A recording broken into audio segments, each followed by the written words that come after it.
जय हिंद to all, welcome to hit learners for all.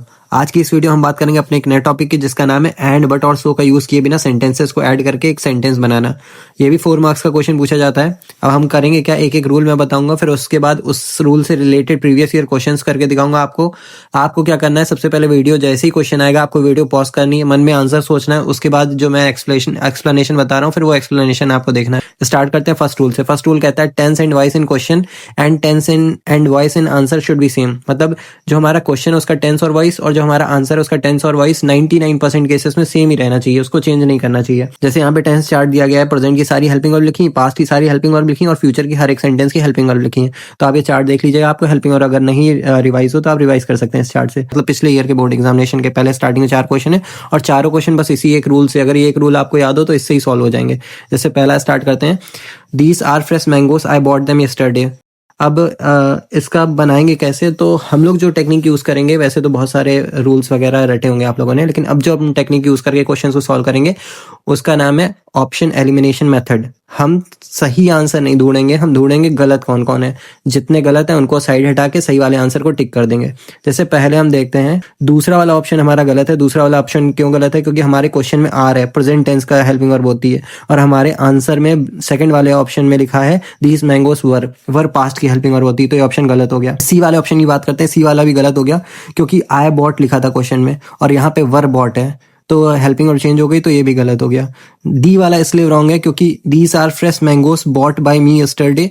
अब बाय मी यस्टरडे ये क्वेश्चन पूरा जो हमारे सेंटेंसेस थे दोनों एक्टिव वॉइस में थे और यहाँ पे पैसिव वॉइस में कर दिया गया, तो ये भी सेंटेंस क्या हो गया, गलत हो गया। तो एक ही ऑप्शन सही बचता है, वो ऑप्शन कौन सा है, ए ऑप्शन। तो हमारा करेक्ट आंसर क्या हो जाएगा, ए ऑप्शन। कुछ नहीं करना है, बस रॉन्ग ऑप्शन एलिमिनेट करने हैं, सही आंसर अपने आप टिक कर देना है, इतना आसान है। अब बात करते हैं नेक्स्ट सेंटेंस की। नेक्स्ट सेंटेंस आईसीएसई 2025 के एग्जामिनेशन में पूछा गया है, the debating teams were happy they were declared joint champions. अब बात करते हैं इसमें पहला ऑप्शन गलत है। क्यों गलत है, क्योंकि लिखा है दे वर, सेंटेंस पास्ट में है, लेकिन यहाँ पे से फर्स्ट वाला जो ऑप्शन है उसमें हैव बीन लिखा है, तो ये क्या हो गया, रॉन्ग हो गया, ये प्रेजेंट टेंस का हो गया। फिर इसके बाद ऐसे ही जो बी ऑप्शन है वो भी हमारा रॉन्ग हो गया क्योंकि उसमें आर लिखा है। आर कौन सा टेंस की हेल्पिंग वर्ब है, प्रेजेंट टेंस की, तो ये भी रॉन्ग हो गया। फिर डी ऑप्शन भी रॉन्ग हो गया क्योंकि डी ऑप्शन में विल भी लिखा है, विल भी फ्यूचर टेंस की हेल्पिंग वर्ब है और हमारा क्वेश्चन पास्ट में था तो आंसर पास्ट में होना चाहिए, तो कौन सा ऑप्शन सही हो गया, केवल ऑप्शन सी करेक्ट आंसर हो गया।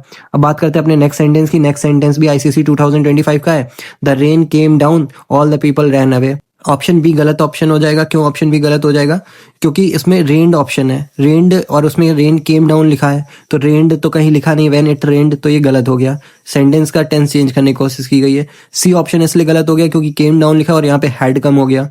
डी ऑप्शन इसलिए गलत है क्योंकि केम डाउन लिखा और यहाँ पे हैविंग कम हो गया, तो इस वजह से A B C D option wrong हो गया, केवल एक ही ऑप्शन सही है। कौन सा ऑप्शन, ए ऑप्शन सही हो जाएगा। अब बात करते हैं नेक्स्ट सेंटेंस की। नेक्स्ट सेंटेंस है, the disciple was vice the teacher did not trust him. अब इसमें क्या हो जाएगा, ऑप्शन ए गलत हो जाएगा क्योंकि टीचर ट्रस्टेड हिम लिखा है और क्वेश्चन में हमारे लिखा है टीचर डिड नॉट ट्रस्ट, पूरा मीनिंग ही चेंज कर दिया। उसमें लिखा है टीचर विश्वास नहीं करता था, आंसर में लिखा है टीचर विश्वास करता था, गलत हो गया। बी ऑप्शन क्यों गलत हो जाएगा, क्योंकि उसमें लिखा है वॉस वाइस और हमारे बी ऑप्शन में लिखा है वॉस नॉट वाइस, यहीं से गलत हो गया। तीसरे ऑप्शन में क्या है, वॉस वाइस लिखा है क्वेश्चन में, लेकिन हमारे तीसरे ऑप्शन में लिखा है इज वाइस, टेंस ही चेंज कर दिया गया, तो ये भी ऑप्शन गलत हो गया। केवल कौन सा ऑप्शन सही बचा, ऑप्शन डी सही हो जाएगा। अब बात करते हैं नेक्स्ट रूल की। नेक्स्ट रूल है use of present participle. Work की फर्स्ट फॉर्म प्लस आईएनजी जब एडजेक्टिव की तरह वर्क करती है तो उसको प्रेजेंट पार्टिसिपल बोलते हैं। अब इससे रिलेटेड क्वेश्चंस देख लेते हैं। ये क्वेश्चन आपके आईसीएसई 2024 के बोर्ड एग्जामिनेशन में आया है, the magician took pity on the mouse he turned it into a cat. हम आते हैं, द मैजिशियन टुक है ना, तो यहाँ पे टुक और पहले ऑप्शन में सोइंग लिखा है, तो टुक और सोइंग का तो कोई वही नहीं है, दोनों वर्ड ही चेंज कर दिए, तो ये ऑप्शन गलत हो गया। तीसरे ऑप्शन में क्या है, the magician turned the mouse, और हमारे में सेंटेंस में स्टार्टिंग पहला सेंटेंस क्या था, the magician took pity on the mouse, तो ये भी ऑप्शन गलत हो गया। चौथे वाले ऑप्शन में हमारे में लिखा है taking pity on the mouse the magician turned into a cat, मतलब इसको अपोजिट करके लिखा है कि मैजिशियन ने उसको कैट में बदल दिया और वो वाले को आगे कर दिया, तो ये भी ऑप्शन गलत हो गया। केवल एक ही ऑप्शन सही बचा का, अगर हम प्रेजेंट पार्टिसिपल बनाएंगे तो टेकिंग हो जाएगा, तो taking pity on the mouse he turned it into a cat, यही ऑप्शन सही हो जाएगा, ऑप्शन बी। अब बात करते हैं नेक्स्ट रूल की। नेक्स्ट रूल में है सिंस। सिंस का मीनिंग टाइम भी होता है और सिंस का मीनिंग बिकॉज भी होता है। बिकॉज मतलब क्योंकि, सिंस के दो मतलब होते हैं, सिंस तो एक टाइम दिखाने के लिए यूज किया जाता है और एक सिंस यूज किया जाता है क्योंकि, रीजन बताने के लिए। बिकॉज का मतलब भी क्योंकि होता है जब रीजन कंपैरिजन और रिजल्ट का रिलेशन हो। व्हेन का मतलब होता है जब, दो का मतलब होता है यद्यपि, जब दो कॉन्ट्राडिक्टरी चीजों को दिखाना हो। वेयर का मतलब होता है जहां। अब ये एक क्वेश्चन है जो आईसीएसई 2024 में पूछा गया था, 6 question. This work must be completed, there is a deadline. अब इसमें ऑप्शन ए गलत हो जाएगा क्योंकि सिंस लगा है। Since this work must be completed, there is a deadline, क्योंकि ये वर्क कंप्लीट करना चाहिए कि डेडलाइन है। ऐसा नहीं, क्योंकि डेडलाइन है इसलिए वर्क कंप्लीट करना चाहिए, ये होना चाहिए था, इसलिए ऑप्शन ए गलत हो गया। ऑप्शन सी इसलिए गलत हो गया क्योंकि इसमें दो है। दो का मतलब तो होता है यद्यपि, वर्क जरूर कंप्लीट करना चाहिए यद्यपि डेडलाइन है। ये तो अपोजिट हो गया ना, ये तो सही नहीं है। अब डी ऑप्शन भी गलत हो गया क्योंकि लिखा है the work must be completed when there is a deadline, काम तब सही से कंप्लीट करना चाहिए जब डेडलाइन हो, तो ये भी गलत हो गया। इसका भी सही मीनिंग नहीं निकल रहा है, केवल एक ही ऑप्शन सही हुआ। कौन सा option? Option B, this work must be completed because there is a deadline, वो वर्क अच्छे से कंप्लीट करना चाहिए क्योंकि डेडलाइन है, तो यही ऑप्शन सही हो गया, ऑप्शन बी। अब बात करते हैं नेक्स्ट सेंटेंस की, he fled somewhere his pursuers could not follow him. B option इसलिए गलत हो जाएगा क्योंकि कुड नॉट फ्ली, यहाँ पे लिखा है कुड नॉट फॉलो हिम, और बी वाले ऑप्शन में लिखा है कुड नॉट फ्ली, ऐसे ही गलत हो गया। He fled somewhere where his when his pursuers could not follow him, जगह की बात है ना, वेयर। देखो क्वेश्चन में हमारे क्या है, वेयर लिखा है, जगह की बात है, और यहाँ क्या लिख दिया गया, व्हेन, गलत हो गया। अब डी ऑप्शन इसलिए गलत हो गया क्योंकि क्वेश्चन में हमारे था कुड नॉट फॉलो और यहाँ पे कैन नॉट फॉलो हो गया, तो हमारा केवल एक ही ऑप्शन सही बचा। कौन सा option? Option A correct answer हो जाएगा। He fled where his pursuers could not follow him. और जगह की बात हो रही है, जगह के लिए किसका यूज होता है? वेयर का यूज होता है। अब बात करते हैं नेक्स्ट सेंटेंस की, he began late he finished first. अब किसकी बात हो रही है? कॉन्ट्राडिक्टरी चीजों की बात हो रही है जिसमें दो या ऑल दो का यूज करते हैं। पहला ऑप्शन गलत हो जाएगा क्योंकि he finished first and began late, उसने पहले फिनिश किया और लेट शुरू किया, गलत हो गया।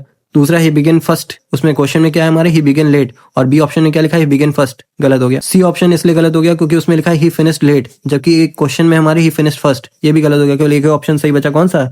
डी नंबर, दो he began late he finished first. अब ये डी नंबर सही है हमारा क्योंकि कॉन्ट्राडिक्टरी भी है, और कॉन्ट्राडिक्टरी के लिए दो का या ऑल दो का यूज करते हैं हम, तो ये सही हो जाएगा। बिफोर का मतलब होता है पहले, आफ्टर का मतलब होता है बाद में, ये दोनों प्रपोजिशंस हैं। अच्छा, एक बात याद रखनी कि 90% केसेस में टू के बाद वर्ब की फर्स्ट फॉर्म का यूज किया जाता है, और बाकी जितनी भी प्रपोजिशंस हैं उनके बाद वर्ब की फर्स्ट फॉर्म प्लस आईएनजी का यूज किया जाता है। अब क्वेश्चन है, ही जंप्ड अप ही रैन अवे, मतलब वो कूदा और उसके बाद कूदने के बाद वो भाग गया, कूदने के बाद भागा है, ऐसे नहीं कूदते हुए हवा में भाग जाएगा। पहला ऑप्शन तो गलत हो गया, he jumped up before he ran away, दौड़ने के पहले कूदा, ऐसा थोड़ी होगा। नेक्स्ट बी ऑप्शन गलत हो गया, जंपिंग अप ही रैन अवे। जंपिंग अप मतलब प्रेजेंट पार्टिसिपल का यूज तब किया जाता है जब कॉन्टिन्यूअस दोनों काम हो, पहले वो कूदा है उसके बाद भागा है, कॉन्टिन्यूअस काम नहीं हुए। डी ऑप्शन इसलिए गलत हो जाएगा, he ran away because he jumped up, क्योंकि वो कूदा इसलिए वो भाग गया, गलत है, यहाँ पे तो कोई सेंस ही नहीं निकला।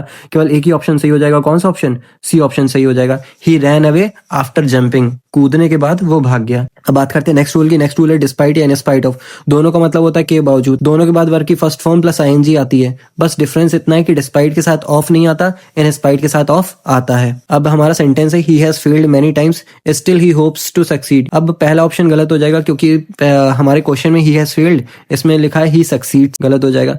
बी ऑप्शन हमारा इसलिए गलत हो जाएगा क्योंकि डिस्पाइट के साथ ऑफ का यूज नहीं होता है। डी ऑप्शन हमारा इसलिए गलत हो जाएगा क्योंकि क्वेश्चन में he has failed present tense है और आंसर में ही फेल्ड पास्ट टेंस कर दिया, तो केवल एक ही ऑप्शन सही हो जाएगा, कौन सा option? C option, in spite of many failures he hopes to succeed. अब बात करते हैं नेक्स्ट रूल की, meaning should be same as given in question. Meaning हमारे सेंटेंस की सेम निकलनी चाहिए, वो तो अभी बता ही चुका हूँ कि मीनिंग जो सेंटेंस की होती है वो सेम निकलनी। Do not be a jeweller, do not be a gold Smith. अब इसमें बी ऑप्शन क्यों गलत हो जाएगा? बी ऑप्शन इसलिए गलत हो जाएगा क्योंकि इसमें लिखा है दोनों बनो, B both a jeweller and a goldsmith. C option इसलिए गलत हो जाएगा तो क्योंकि सी ऑप्शन कह रहा है आइदर बी अ ज्वेलर और बी अ गोल्ड स्मिथ, हमारा क्वेश्चन कह रहा है कुछ ना बनो। बी ऑप्शन कह रहा है दोनों बनो, गलत हो गया। सी ऑप्शन कह रहा है दोनों में से कोई एक बनो, आइदर का मतलब होता है दो में से कोई एक, तो आइदर बी अ ज्वेलर और अ गोल्ड स्मिथ, ये भी गलत हो गया। डी ऑप्शन कह रहा है B a jeweller as well as a goldsmith, D option भी हमारा कह रहा है कि दोनों बनो, तो ये भी गलत हो गया। मीनिंग केवल एक ही ऑप्शन दे रहा है, कौन सा option? A option, B neither a jeweller nor a goldsmith, ना तो ज्वेलर बनो ना ही गोल्ड स्मिथ बनो, तो यही ऑप्शन सही हो जाएगा।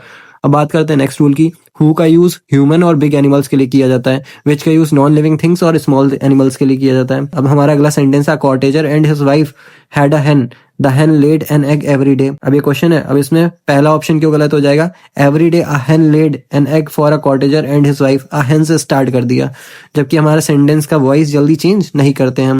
A cottager and his wife had a hen who laid an egg. अब hen के लिए हु का यूज कर दिया, जबकि छोटे एनिमल के लिए विच का यूज करते हैं, तो ये ऑप्शन गलत हो गया।